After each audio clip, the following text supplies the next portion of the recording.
비 오는 주말입니다. 비 오는 주말 아침 이렇게 나와서 이제 걷고 있는 중입니다. 우리가 살아가는 삶이 요즘은 특히나 좀 더 어수선하고 좀 더 혼란스러운 것 같습니다. 이제 사람들이 점점 이제 출산하지 않고 애 낳아서 키우지 않고 개나 고양이를 더 선호하고 이제 그러고 사는 것 같습니다. 이게 지금 현재 이제 우리네 모습인데요. 앞으로 시간이 지날수록 그런 모습은 좀 더 강화될 것 같습니다. 그러면요, 출산하지 않고 고령화되고 이제 계속 그러면 그럴수록 연금 문제든 아니면은 그 의료 비용이든 비용이 좀 더 폭증할 것 같습니다. 결국은 이제 보통 사람들, 좀 더 젊은 사람들의 부담이 이제 점점 더 늘어나는 건데요. 나이 든 사람과 젊은 사람들의 갈등도 심해지고 부자와 가난한 사람들의 갈등도 심해지고 점점 우리네 삶이 더 팍팍해지고 더 분열되고 더 개인화될 것 같습니다.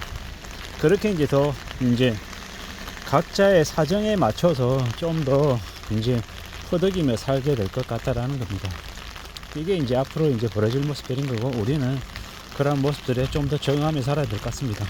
시간이 지날수록 강력범죄도 늘어나고 우리가 살아가는 삶도 빡빡해지고 좀 더 두려워하고 좀 더 염려하는 사람들이 많아질 것 같다라는 겁니다.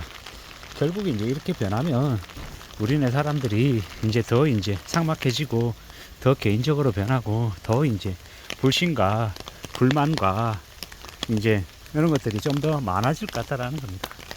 결국 우리가 살아가는 삶이 더 이제 힘들어진다, 더 어려워진다라고 보면 맞겠습니다.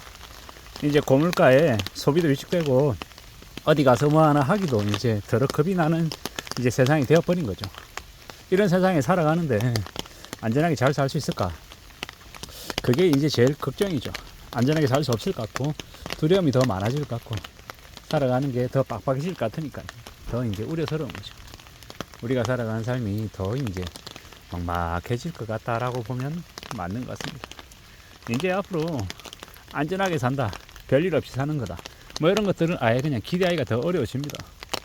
20대 중반에 직장을 들어가서 이제 60대까지 다니고 이제 나와서 이제 은퇴하고 여유롭게 노년을 살고 가족들 돌보고 이렇게 사는 삶이 이제 점점 어려워지는 거죠.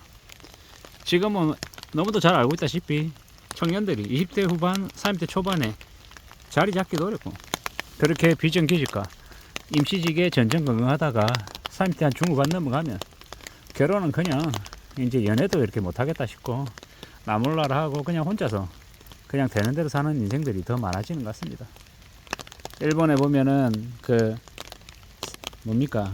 그게 있죠. 싸움에서 징계라고 하는 그런 이제 표현이 있더라고요.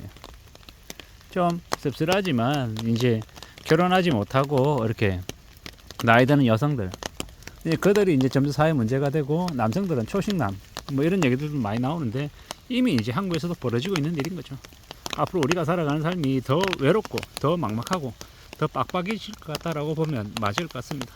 앞으로 우리가 살아가는 삶이 더 힘겹고 더 어렵고 더 막막할 거다라는 걸 당연하게 받아들이고 그럼 어떻게 생존하고 어떻게 좀 살아낼 수 있을지에 대한 고민을 더욱더 해야 될 것 같습니다. 이제 극한의 내핍, 극도로 이렇게 절약하고 아끼고 사는 거 말고는 해답이 없죠. 뻔한 얘기, 당연한 얘기를 왜 그렇게 주저리 하냐 이렇게 얘기하는 사람들 많지만 주저리 하더라도 그걸 실천할 수 있는 사람은 극소수입니다. 우리가 통장 잔고에 500만원, 1000만 이상 가지고 있는 사람도 100명 중에 한 서너 명 될까? 많이 잡아가지고 그래 10%라고 보자고요. 그러면 이 나머지 90%에 해당되는 사람들은 상당수가 돈이 없어서 허덕인다라는 거죠. 이번 달 생활비 어떻게 하지?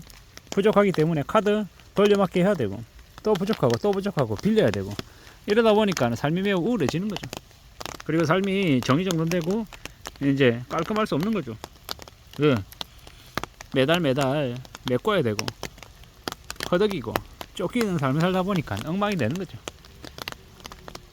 겉으로 볼 때는 중산층이고 돈 많이 버는 것처럼 보이는데 연끌해가지고 세 채 다 가지고 있다 보니까 너무 많이 꼬여가지고 이제 자금 사정이 엉망인 이들도 많습니다. 겉으로 볼 땐 부자처럼 보이는데 왜 그렇게 일을 많이 벌려가지고 삶이 엉망이 된 건지 깝깝해하는 이들도 적지 않죠. 그런 삶이 이제 계속되면 어떻게 되겠습니까? 삶이 우울하고 싫은 거죠. 그런 이들이 꽤 많더라는 얘기를 하고 싶은 겁니다. 앞으로 우리는 우리네 삶을 잘 정리하고 군더더기 없이 이렇게 좀 차분하게 살아가는 걸 추구해야 됩니다. 그래야 삶이 안전해지기 때문이죠. 복잡하고 자신이 뭘 하고 있는지 헷갈리고 잘 파악이 안 되고 이러면요, 언제 어느 때 이제 문제가 생겨가지고 폭발할지 모른다라는 겁니다. 언제든 우리의 삶을 뒤흔드는 그런 내관들이 우리 주변에 이렇게 숨어 있으면 그것만큼 위험한 게 없다라는 걸 얘기하고 싶은 겁니다.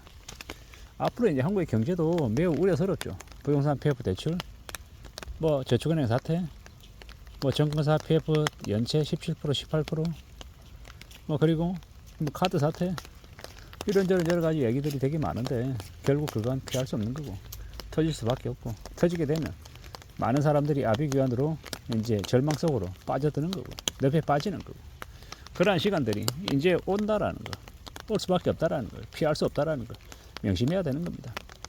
그래서 또 많은 사람들이 무너지고 아비규환 지옥이 펼쳐지고 나면 또 어느 정도 시간이 지나고 나야, 그래야 또 다시 또 살아나는 게 또 이제 가능하다라는 겁니다. 앞으로는요, 정의 바짝 차리고 숨 죽이고 앞으로의 삶을 내다봐야 되는 거죠. 왜냐? 무섭기 때문에, 엄청난 일들이 닥치기 때문인 거죠. 참 막막하고 참 두렵고 참 걱정스러운데 이러한 현실을 아무렇지도 않게 살아가는 사람들이 있습니다. 어떤 사람들요? 일상을 항상 감내하고 아끼고 절약하고 항상 저축하며 사는 사람들, 그들에게 지금의 현 상황은요, 물가가 올라서 약간 불편할 정도일 뿐인 겁니다. 하지만 빚지고 답 없이 사는 사람들에게 앞으로 벌어질 일들은요, 아비규환 지옥입니다.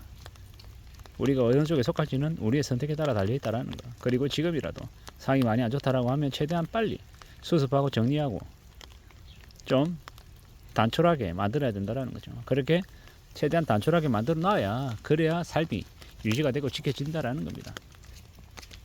복잡하게 사는데 안전하고 편안한 길은 없다라는 거.